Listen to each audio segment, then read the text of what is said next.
Sejam muito bem-vindos mais uma vez ao meu canal e com essa proposta de estudo do livro do Gênesis que nós estamos fazendo, muito obrigado a você que tem acompanhado, que tem divulgado, que tem passado para outros este vídeo que nós estamos fazendo de maneira muito simples, mas com grande conteúdo, estudando o livro do Gênesis, capítulo por capítulo, refletindo nas suas mensagens, nos seus contextos. Então, mais uma vez, bem-vindos. Hoje nós vamos estudar o capítulo 3 do livro do Gênesis. Capítulo 3 de Gênesis. Então, acredito que você já está com a sua Bíblia e sua caneta nas mãos. Então, vamos lá. Vamos começar com a leitura calmamente, tranquilamente, porque o capítulo 3 vai do versículo 1 até o versículo 24.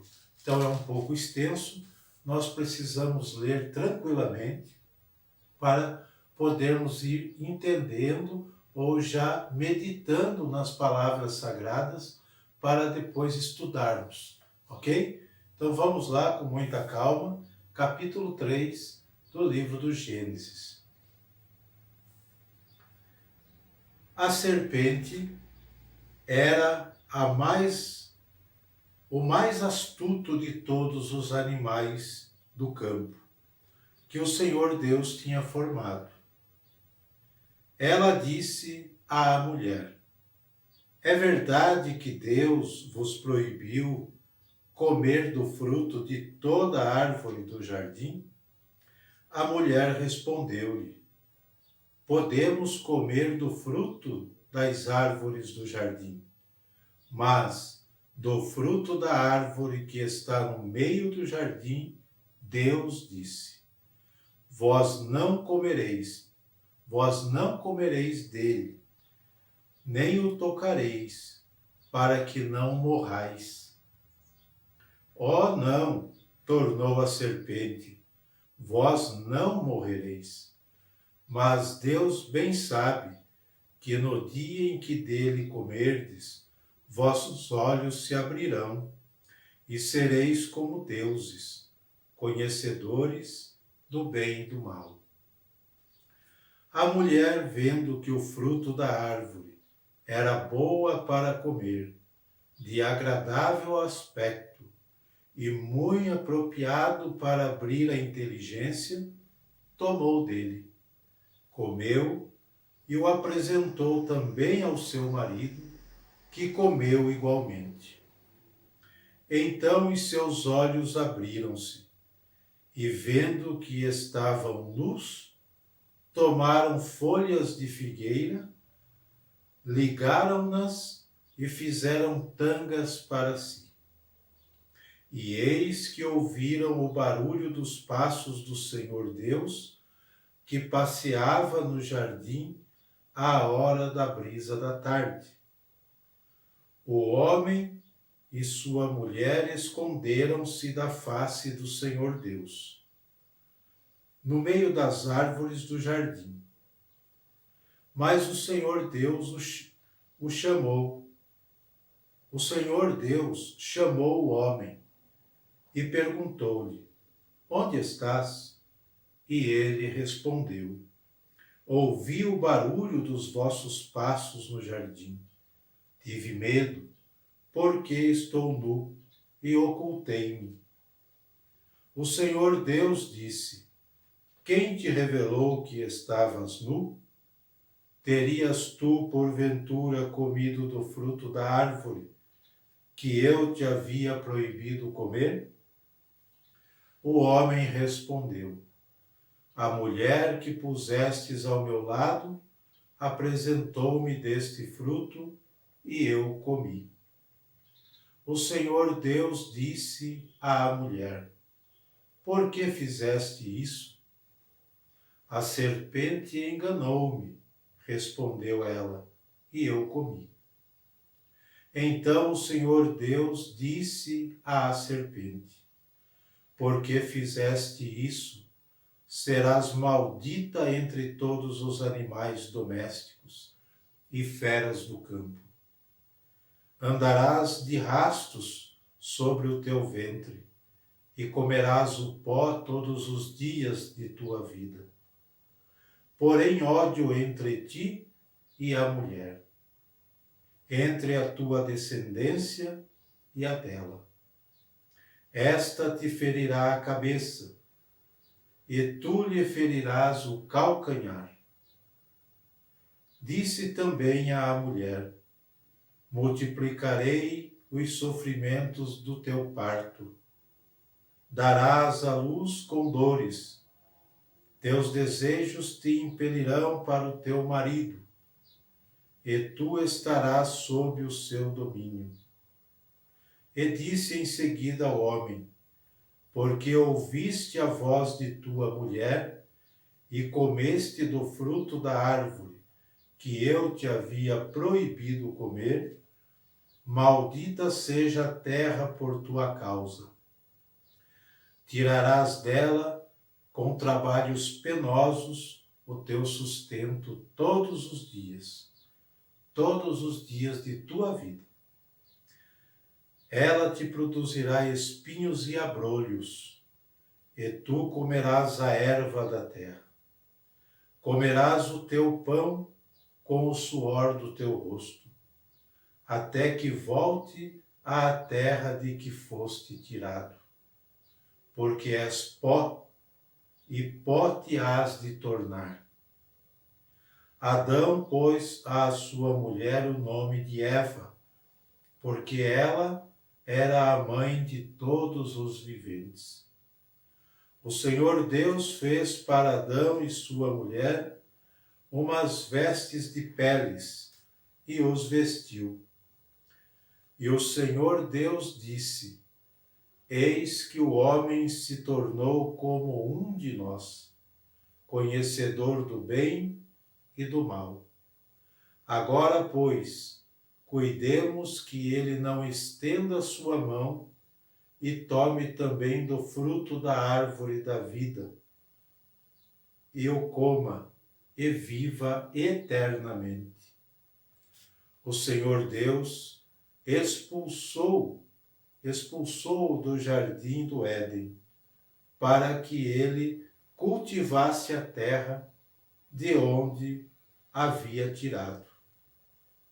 E expulsou-o e colocou ao oriente do jardim do Éden querubins armados de uma espada flamejante para guardar o caminho da árvore da vida. Muito bem. Fizemos então a leitura do texto do capítulo 3 de Gênesis. Agora vamos estudar o seu contexto, né? Primeiramente, o que é preciso para entender esse texto que nós acabamos de ler? Primeiro passo, não se choquem com o que eu vou dizer. É preciso desaprender alguns ensinamentos passados. Alguns ensinamentos que tivemos lá na catequese ou nas instruções de escolas bíblicas. Entenderam? É preciso desaprender algumas coisas para poder compreender o real sentido desse texto. Senão, nós vamos ainda continuar lendo esse texto com uma mentalidade infantil e não vamos entrar na mística da mensagem, não vamos entrar na mensagem verdadeira que o texto tem para cada um de nós. Certo? Muito bem. Nós aprendemos lá atrás que o ser humano foi criado em estado de inocência, de graça, perfeição absoluta. E que em razão do primeiro pecado do casal no paraíso, esse estado original perdeu-se. É um perigo pensar desta maneira. É um perigo pensar com esta inocência, podemos dizer assim. Por quê? É muito negativo pensar assim. Por qual motivo? As consequências de um pensamento assim são nefastas para uma interpretação totalmente equivocada da Sagrada Escritura, principalmente deste capítulo 3, que é o nosso objeto de estudo de hoje. Primeiramente, uma consequência nefasta é pensando que tudo foi criado de maneira inocente, graça, perfeição absoluta, nós então vamos entender que Deus não teria feito as coisas tão boas assim. Em algum ponto Deus falhou. E isso é um grande mal pensar assim. Deus não errou.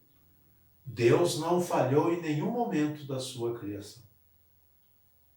Segundo ponto negativo é pensar que a mulher, ou ter a imagem da mulher, que fica sendo transformadora, a mulher fica sendo transformada, melhor dizendo, é transformada em um instrumento de pecado, um monstro tentador, é um monstro sedutor. É outro erro pensar assim. Mas se pensarmos como lá no começo, nós vamos, na consequência, pensando assim, que Deus errou, que não fez as coisas tão boas assim, que a mulher é um instrumento de pecado, é um monstro tentador, sedutor. Terceiro, que o homem, aqui nesse texto, aparece como um estúpido, vítima inconsequente das artimanhas da mulher. Este relato do paraíso, até o versículo 14, está construído com base em um mito da Mesopotâmia. Então é importante entender esse primeiro passo do texto. Os sábios de Israel colheram de um mito da Mesopotâmia e transformaram para a sua realidade, para transmitir uma mensagem para o povo de acordo com uma realidade da época. Então não podemos pensar que Deus errou, que a mulher é um instrumento de pecado, que o homem é um estúpido que cai na tentação da mulher. Não podemos pensar assim, muito menos imaginar uma cobra que fala. Tudo isso são figuras de linguagem para entendermos a mensagem do texto. Ok? O autor sagrado emprega este mito mesopotâmico para resolver questões existenciais e de fé para os crentes de sua época. Esta passagem mostra a serpente e a mulher em torno de uma árvore, cheia de mistério, denominada árvore da ciência do bem e do mal. A serpente e a mulher se encontram dentro deste mito do capítulo 3, em torno desta árvore misteriosa, denominada árvore da ciência do bem e do mal. A tentadora aqui não é a mulher. Não é a mulher. A tentadora aqui não é a mulher, mas a serpente. A sedução não provém da mulher, e sim do fruto da árvore, que era bom para comer, de agradável aspecto e muito apropriado para abrir a inteligência. Confiram isso no versículo 6 do capítulo 3 que nós acabamos de ler. Então, a tentadora aqui não é a mulher, mas é a serpente. A sedução não vem da mulher, e sim do fruto da árvore, por causa dos seus aspectos sedutores. certo? A mulher fará o homem compartilhar do fruto da árvore, que, como veremos depois, não tem nada a ver com sexualidade. Por muito tempo se imaginou que o pecado original aconteceu porque o homem conheceu a mulher e ambos tiveram relações e isso entrou o pecado no mundo. Pelo amor de Deus, a sexualidade é muito abençoada por Deus. Não tem nada a ver com o pecado aqui no capítulo 3 de Gênesis. Vamos eliminar isso da nossa mente, certo? A mulher, ela fará o homem compartilhar com ela do fruto da árvore, que, como nós vamos ver depois, não tem nada a ver com sexualidade. Ponto final. Ok? O centro do tema é a árvore da ciência do bem e do mal.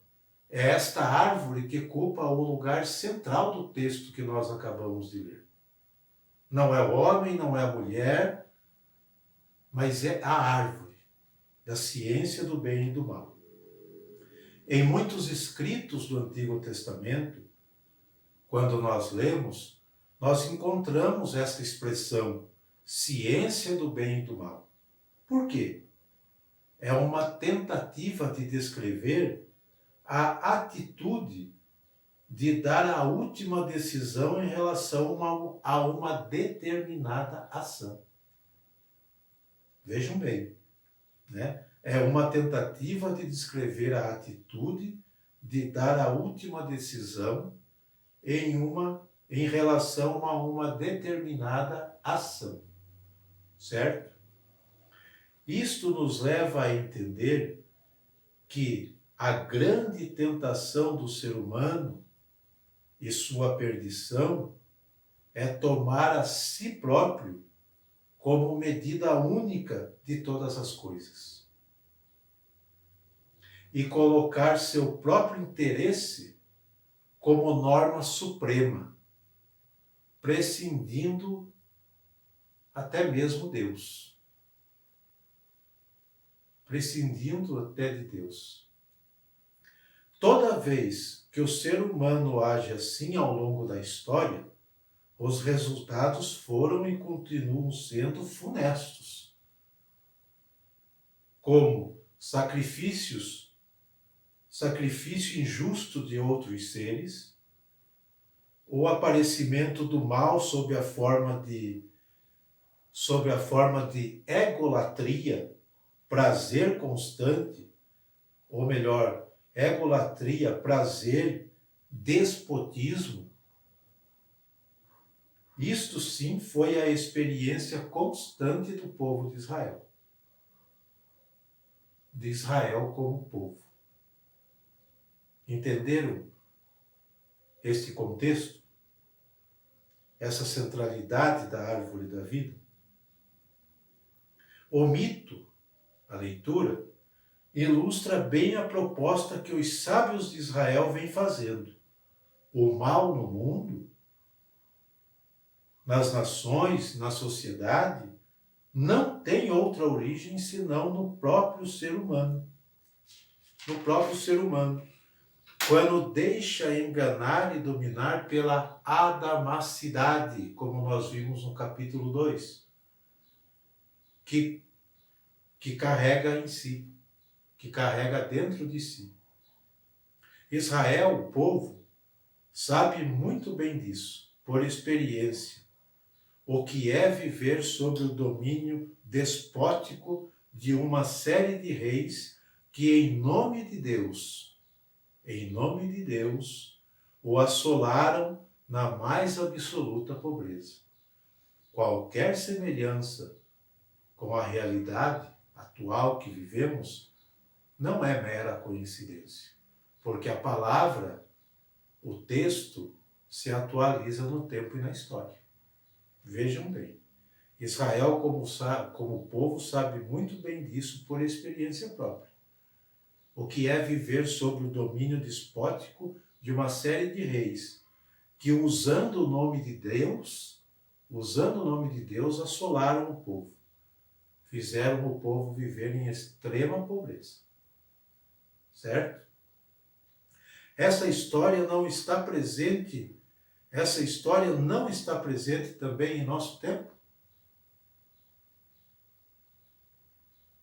E a história de todos os povos é uma história de todos os povos, de ontem, de hoje, gente. Tudo isso é uma chave para entender a dinâmica de todo totalitarismo e tirania que uma fé comprometida deve desmascarar. Ok? Nos versículos de 14 a 24 acontece o emprego do oráculo. O que é um oráculo? O oráculo já era conhecido pelo povo de Israel. O oráculo tem quase sempre 4 elementos. Um juiz, que costuma ser Deus, um réu, que é uma pessoa ou instituição ou uma nação, a ser julgada. Neste relato aparecem 3, o homem, a mulher e a serpente. O delito ou motivo pelo qual se estabelece o julgamento é a desobediência a Deus, a ordem de Deus. A sentença ou o castigo que se aplica ao infrator. É o 4º elemento. Observação. Quase sempre o oráculo não cria uma sentença nova. Nunca ele vem com novidades. Sempre aproveita das características ou males que sobrevieram ou que estão acontecendo e os interpreta como censura de Deus. Ok? Assim, pois, os 3 personagens do mito são sentenciados com algo que já foi dado e que causa dor. Esta é a interpretação do oráculo. Dor, morte, cobra rastejando sempre existiu. Não é novidade. Então, não é uma sentença nova que foi dada aqui. Então, como, por exemplo, o arrastar-se da serpente, o parto doloroso da mulher, sempre existiu. A apetência sexual do homem e da mulher, sempre existiu. A dureza do trabalho, também sempre existiu. E a morte, que são fenômenos próprios da natureza. Tudo isso sempre existiram. O mito da leitura de 1 a 13, a mensagem desse texto é: